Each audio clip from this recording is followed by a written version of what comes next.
with super sensitive, very creative beings that have this like beautiful imagination that can really recreate life as we know it, have this like block because of that goodness or that level of integrity and showing up for the people in our lives.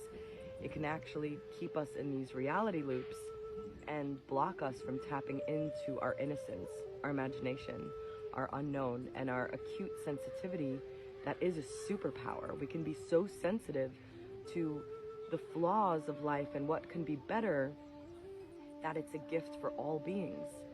The thing is that when we're attached to reality, showing up as a good grounded person for those in our lives and for what's happening in the world, it won't allow us to share our innate gifts that can better the world and support the world in a form of leadership, leading the way, carving the path. So something really cool that came up in the Theta training, thank you all for who are participating in the journey and inspiring this message coming through.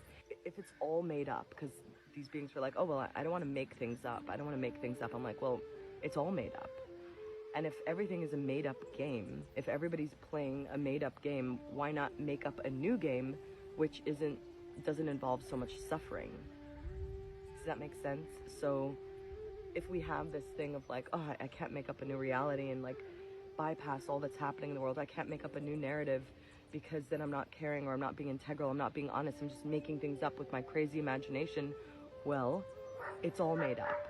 Why not make up other realities that create more love, more connection, and knowing that it's for love to honor all creations and add on possible games that don't involve so much suffering, that might bring you more courage as a sensitive soul to open your heart and to reignite your imagination for the well-being of all. Explore that. Let me know how it goes.